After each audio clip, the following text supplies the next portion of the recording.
Why, guys? Why? Why did you like the last part of the series? I hated making it. I'm a freaking scaredy cat. You jump scare me with a fluffy kitten and I would get scared. Like, what the hell, guys? I hated making this. Welcome back. It's the Unsmooth Criminal, also known as the Scaredy Cat now. I changed my mask a little on Discord, so if you join Discord, you're going to see a different mask. I'm going to probably change my profile pic a little to the new mask. But welcome back to What If Deku was lolbit. And I have a little more grasp on lolbit's abilities, because I got the message with I saw the message with the abilities halfway through the vid on the other one. So we go to the first day of UA. And Aizawa says, okay, everybody, out. After he gives a speech about orientation, just people saying that you're good. So everybody gets out to the field, except for lolbit. Or Izuki. And everyone's like, where is she? And Baku's like, oh god. And everybody's just looking around, wondering where she is. And they pay attention to Aizawa. And Aizawa says, close your eyes. And they go, oh, why? And he goes, just do it. Or I'll fail you and expel you immediately. And he closes his eyes and he turns around. And he goes, okay, you can open your eyes. And they freak the hell out. Because they see this monster, except for Hagakure, Shoto, and... yeah, Hagakure and Shoto.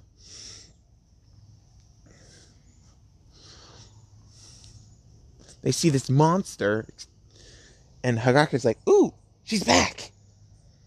And everyone's like, who? And he goes, okay, throw the ball one time. And she just nods. And he throws her the ball, she catches it, and she throws the ball. She doesn't just throw it like normal. No. She's in nightmare mode. She's gotten a slight control over nightmare mode. Very slight. So it's like, what is it?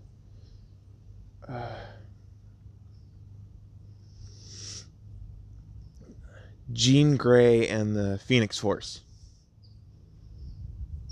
She has very, very, very slight control over it when she starts using it. But it makes her go crazy. So, she throws the ball, and the ball goes breaking the sound barrier a few thousand times. And it goes out of orbit of the planet. And he looks at the thing and he goes, okay, click. You get infinity. And everybody else goes. Ochako's in this one still, because she got the base minimum in the normal category. And he's like, okay, everybody is weak. Except for lolbit. And she goes, that's not my name. And he goes, sorry. Izuki Bakugo. Except for her. And she goes, thank you. He goes, you're welcome. I prefer lolbit though. And she goes, I hate that name. And he goes, I know, but it's funny. And she goes, I know. I'm mad at you because you already mistaken me for a cat. He goes, but you look like one. And she goes, no, I don't. Cats have more rounded ears like dogs, not foxes. And he goes, true. And she goes, nope. Continue with your speech, or I'll scare the crap out of you later. And he tenses up and goes, okay. And he continues his speech. And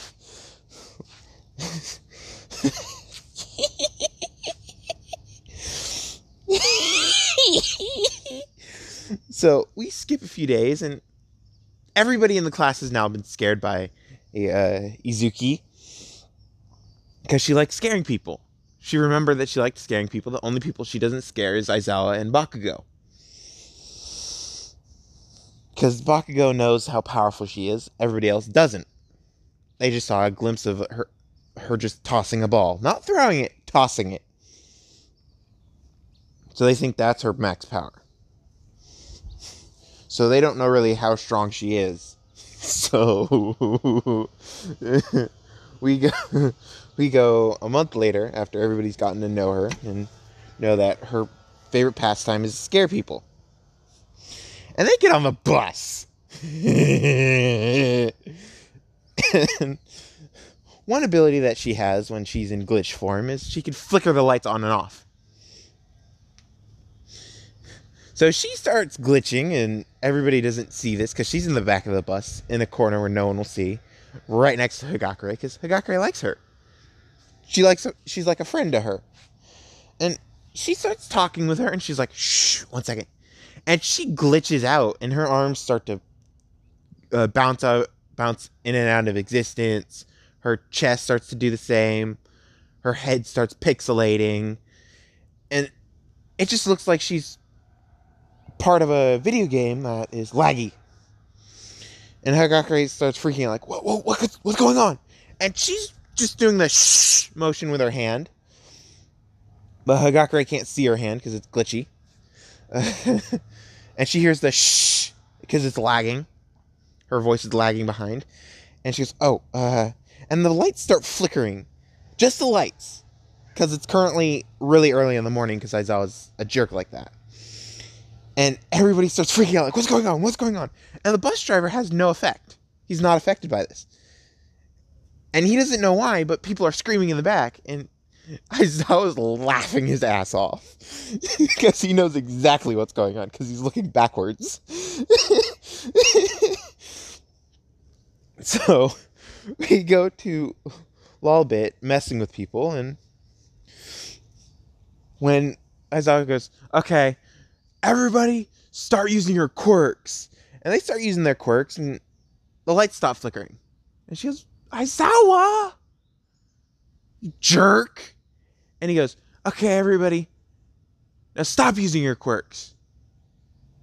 And Lolbit's now in the back pouting, because all the fun that she was having, scaring them, making them freak out, and Aizawa had a little fun too.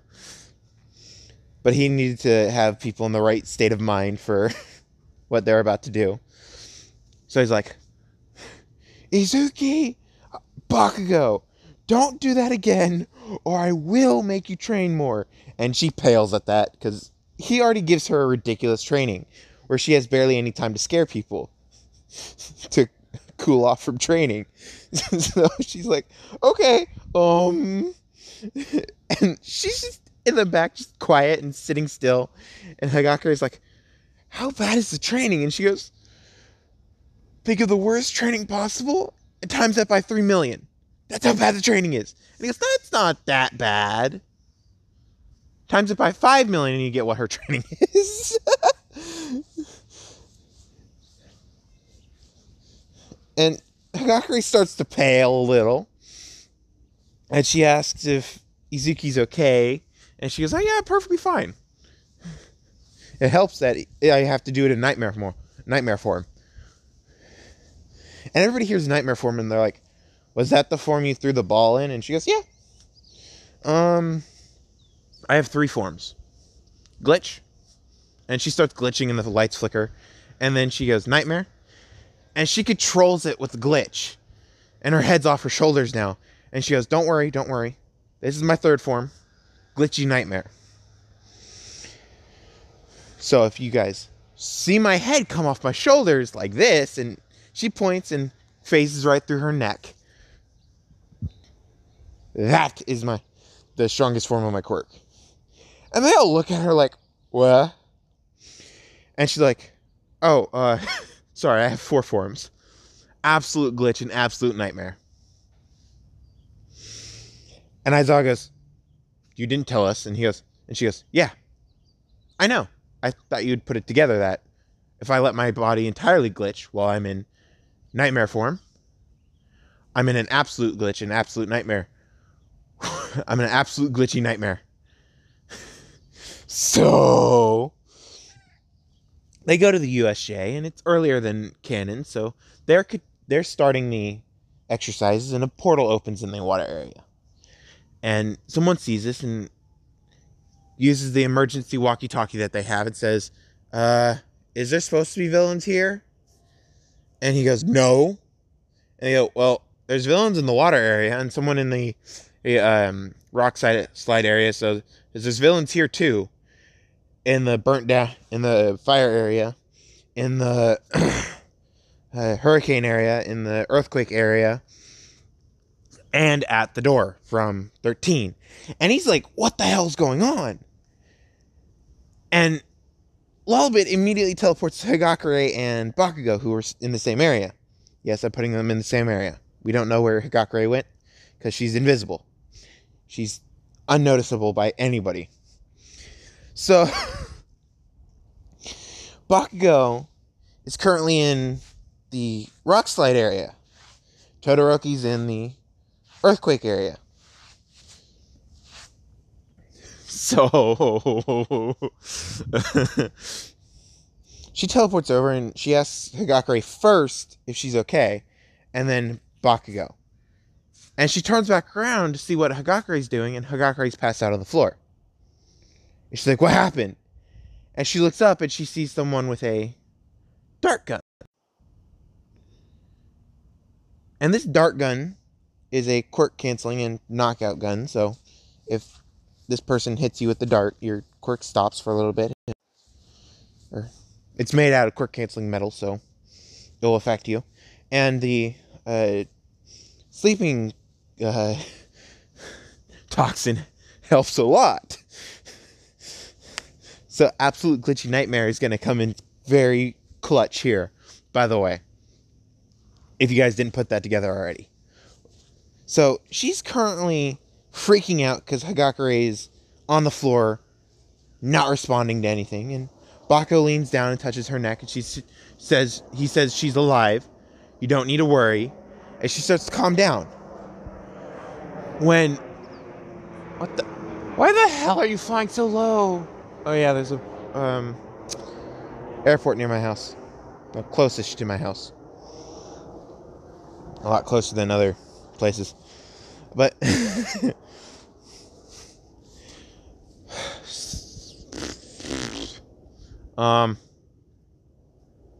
was I? Hi, Leo. Both my cats are outside now. Hi, guys.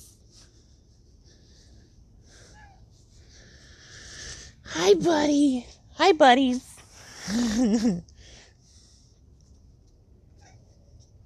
No, Jack. No fighting Leo. There we go. My cat's inside now. Very big distraction. Doesn't help I have ADD. Attention deficit disorder, by the way.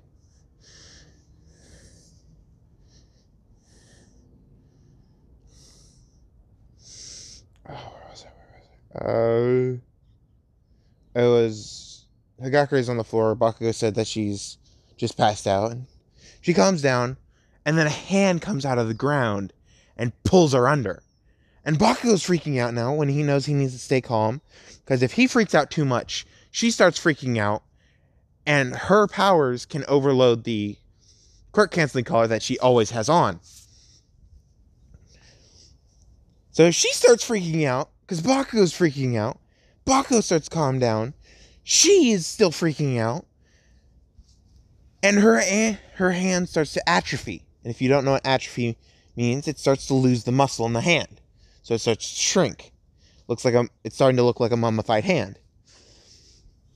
And she's still shaking it, moving it, and the skin starts cracking and splitting apart, so it shows bone, and it looks like her hand's crumbling to dust when it's really not. And all of a sudden, her fingers start disappearing and reappearing in weird flashes. And he goes, oh, crap. And the collar turns to dust. When a quirk-canceling collar gets overloaded by a powerful quirk, because it can be overloaded, the collar self-destructs. But if it gets too overloaded, it just crumbles away. And she's still freaking out, and she's freaking out even more because when she has the collar, she was hypnotized to feel safe and comfortable and only have a slight freak out session. But the collar came off and disappeared. So the hypnosis that was working on her completely stopped. So she starts freaking out massively, and her other hand starts to atrophy. And it's like, oh, crap. So he gives her a big hug, and she starts to glitch out completely, and he goes right through her. And she doesn't feel a hug anymore, so she starts going straight into nightmare mode. Her mind goes blank, not the good blank from ecstasy or a sense of euphoria. Not that kind of blank. No. This is the kind of blank that you don't know what you're gonna do. It's like the drunk blank when people fight when they're drunk. That you don't know what you're gonna do.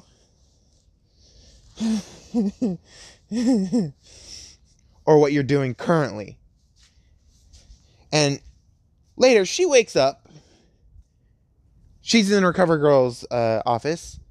And she has 13 different handcuffs on both of her wrists. And she tries to sit up and she can't. Because she's also locked down with a collar. And she asks what's going on. And Recover Girl, okay. You're fine. And she asks, what happened? And she starts to freak out slightly. And Recover Girl goes, calm down. Everybody's fine. Hagakure and Bakugo are fine. And she hears that and goes, did anything happen to them? And Recovery Girl, doesn't hesitate and goes, no, nothing happened. When really Bakugo's arm got broken and Hagakure's face was bruised. That's it. So she calms down completely. Her atrophied arms that were currently cuffed start to form back into normal arms. And her glitching on her feet stopped.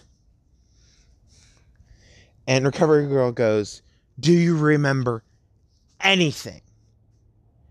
And she goes, no, the last thing I remember is seeing Hagakure get pulled under the ground. And Recovery Girl goes, that was a month ago. And she goes, what? And let me get into that story. And she goes, yes. At the USJ, and I'm going back to the USJ, her whole entire body starts to atrophy. Her eyes start to bleed, and Bakugo sees this. And he's like, oh, crap. So she takes on a more demonic voice, and she starts giggling.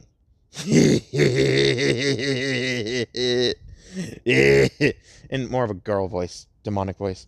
I can't do a girl voice, sorry. I'm a full-blown male. I have a deep voice. I can't do a girl voice. Unless I'm playing FNAF 1. And Chica jump scares me. Which then I could do a pretty good girl voice. If you're on the Discord, you would know that reference. Especially if you're a part of the admins.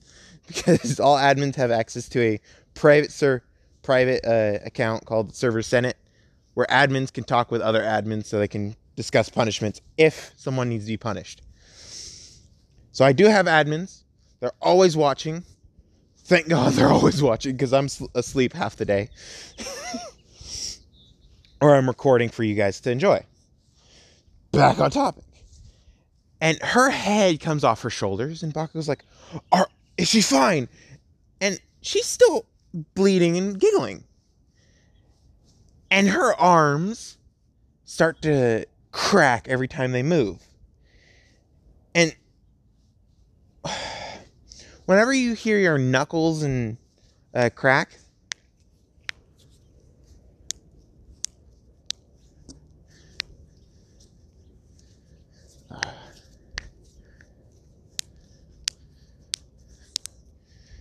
That is happening every time she moves a single finger or any kind of joint. And each time she moves, her back flails like she's a zombie, because she's literally Nightmare. And she looks like she's falling apart when everything is still staying together. And so each villain blinks and she appears in front of them. And she cuts off the head of every single villain that has been attacking them. Everybody in Class 1A has been attacked. Every single villain has been attacking the Class 1A students. So they get their heads chopped off by Izuki. And everybody sees this and is like, what's going on? And she does it so fast that no one notices it's her, because each villain blinks and she appears in front of them for a second. And when she cuts off their head, she disappears. So, all the way up until Shigaraki. When Shigaraki in this one is just a pawn for All For One to get his hands on Izuki. So, Shigaraki blinks and she appears in front of him, and he grabs her. And since his quirk is decay, and she's already decayed, he can't affect her. So she grabs him by the neck, like in Pirates of the Caribbean.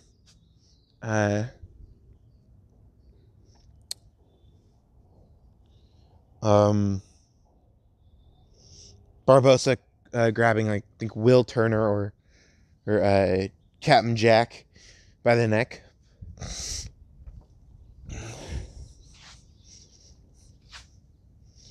And so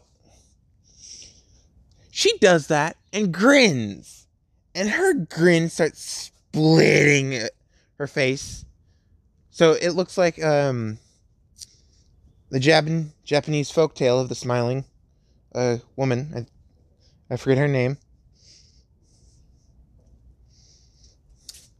But it looks like that a little. And Shigaraki starts screaming because his hand's still on her arm.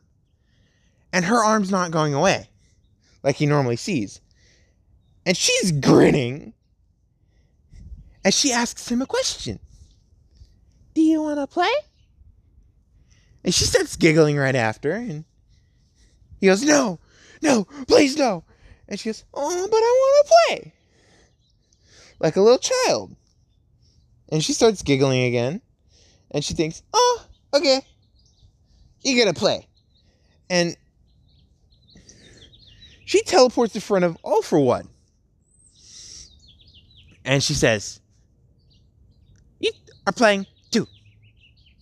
And she teleported with Kurogiri. So Kurogiri, Shigaraki are gone. The Nomu was released, and it had its head chopped off because she's like, mindless, no fun. So she teleports in front of All For One, and All For One's having flashbacks to when she was stabbing him, and he starts yelling and freaking out, but he wanted to get her quirk. So he tries grabbing her, but she has no meat on her bones to be affected. So nothing happens. He can't even try to take her quirk. It's like, play. So the entire month after the USJ, the police are looking for the missing child, Izuki Bakugo. We go to an abandoned warehouse in the outskirts of town with an older man screaming and a younger man screaming.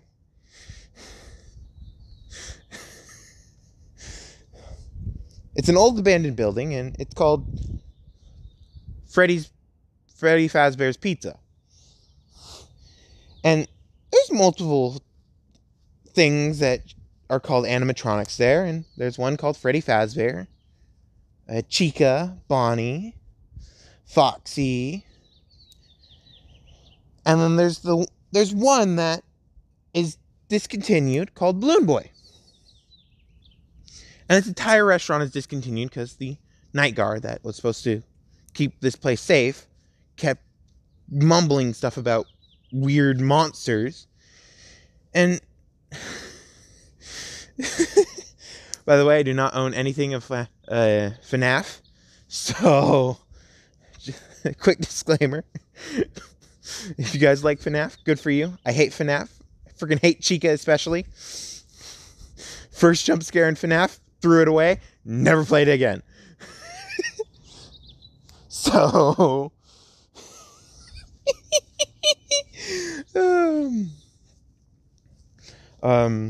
we go to a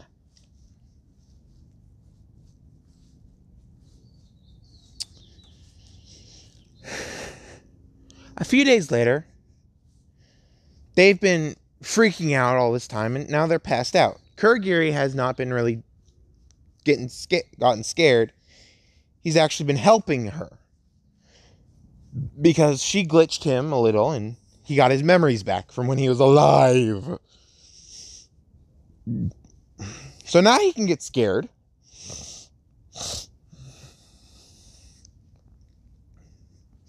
And she goes, "Can you help?" And he goes, who am I gonna, what am I gonna help you with? And she's still in glitchy nightmare mode. So, she's like, "I'm torturing them." And she's grinning at this, and he looks at the screen and sees Shigaraki and All For One, and he asks, "What did they do?" And she goes, "They enslaved you. They're villains. He attacked one of my friends." And she points at All For One, and he goes, "Okay." Because he knows if he says no, he's going to be scared too. Just a hunch that he has. So he's been using portals to send the animatronics after All For One and Shigaraki. And one day, Aizawa's searching the city for criminals because he's on patrol. Because he has to do patrol every weekend. And he hears yelling. And he runs over and he sees a door that has a purple portal on the inside of it. So he opens it and walks in. And he sees the guard post. And she appears in front of him and says, "You're not part of the game. Leave." And she points at the portal and he goes, "Izuki?" And she goes, "My name's lolbit." And he goes, "Okay, lolbit, I have a proposition for you." And she goes, "No, leave." And she's getting mad at this point because he's ruining her fun. Because all she could think of on his instinct and fun. Because she likes fun. He goes, "Okay, I can give you fun if you just follow me." She goes, "Oh, really?" And Kurogiri remembers in his past seeing Aizawa. And he appears in front of Aizawa and goes, "Hey." And Aizawa thinks, "Crap, a villain." And he goes, "Whoa, whoa, whoa, whoa, whoa. You're going to treat an old friend like that?" And Aizawa goes, "What do you mean?" And he walks up to Aizawa's ear and whispers something into his ear. And Aizawa's eyes widen, going, "I only told that to him. And no one knows about that." And he goes, "Well, I know your fantasies because I am him." And he goes, "Better not say anything." And she goes, "Oh my God. You like gay romance books?" And his face pales and goes, "I'll give you extra fun if you do not say anything about that." And she goes, "Okay." And he leads her to UA. And every single teacher at UA has cuffs and collars ready for if she arrives. And Aizawa walks her into the campus and says, "Okay, this is where you can have fun." And and Midnight, hearing him say, "This is where you can have fun," is like, okay, he brought her. And so she appears in front of Midnight. And Midnight slaps a cuff on her, just one side, and she goes, ow! And her wrist starts to come back to normal. And she acts scared. And that was just a reflex. She acts like that, and she was literally a little scared, but she was also trained by Bakugo and Hagakure to overcome your fears and still act upon what you need to do. So she does that to every teacher, and she gets, so there's 20-ish or 26-ish teachers in UA that we know of. They're all different pro heroes. So 13 on each arm. And we go to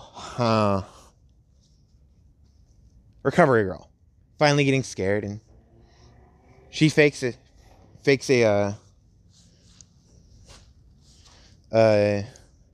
heart issue, and Izuki, still being the caring person that she is, runs over because she's slowly getting her mentality back. And Recovery Girl slams a collar on her neck, and she finally passes out, and her modes are deactivated. And we go back to when she wakes up, and Recovery Girl goes, okay, so that's what happened, apparently. And I have Hagakure here to say hi, and she motions Hagakure in, and Hagakure jumps on her, saying, you came back! Yay! And Bakugo walks in going, hey. And she's crying because she didn't know she did this.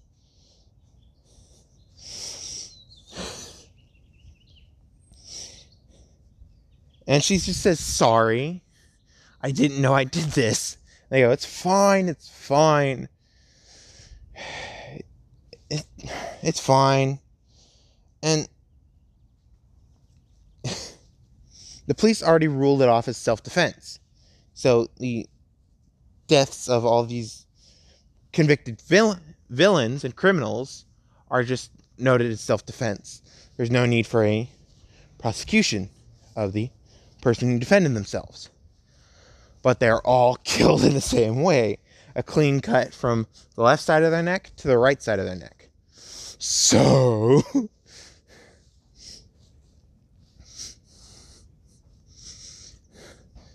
Aizawa told them the full story, and the police say that she must wear a quirk-canceling collar at all times, and a strong enough collar to deal with her quirk if she does this again. And he goes, if we put a strong enough collar on her, she won't be able to move.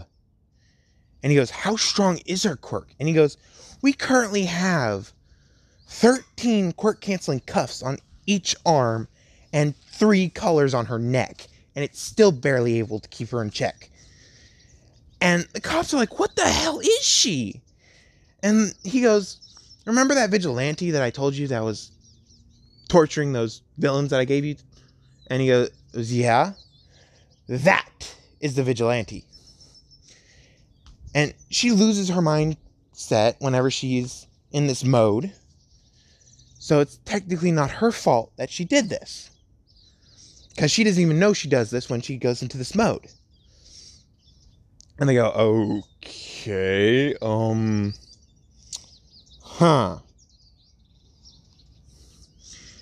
And he says, before you say anything, I want you to think of something.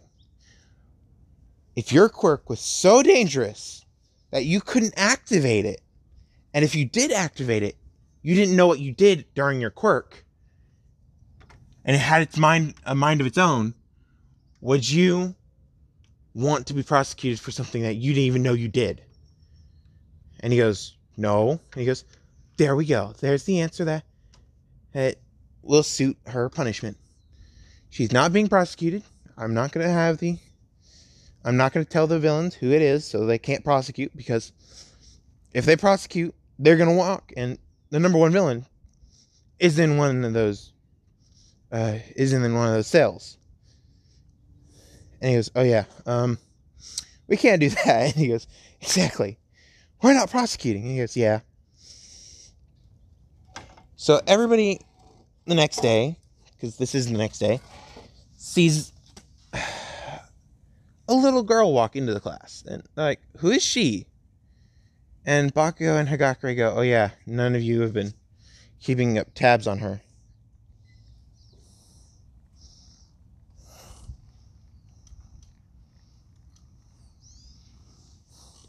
And they're like, what do you mean? And he goes, she looks a little different than when you last saw her at the USJ, but this is Izuki. And they go, what? He goes, yeah. Izuki, Bakugo, why don't you say hi to your new class? And she goes, wait, new class? What's wrong with it? And he goes, everybody doesn't know you anymore. And she goes, what? And he goes, well, apparently your glitch made them forget who you are. And you kind of changed shapes a little. And he goes, and she goes, what? And he goes, yeah, no one knows who you are in this class anymore. And she goes, wait, why? And he goes, I don't know. They just don't. And she asks them, do you remember the lights flickering on the bus? And they go, yeah.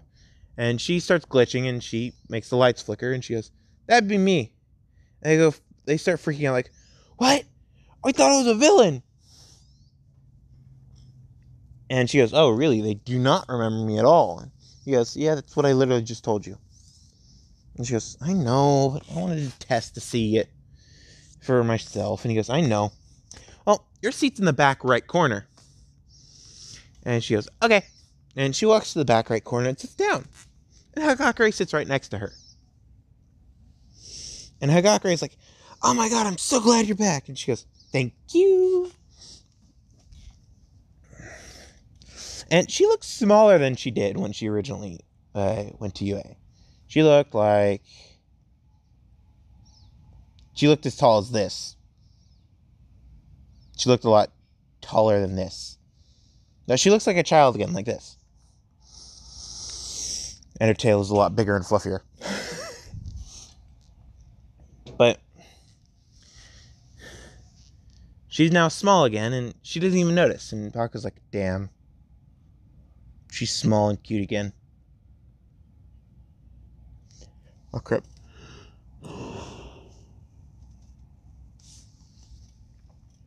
So, I'm going to end it there. Hopefully you guys enjoyed. Bye.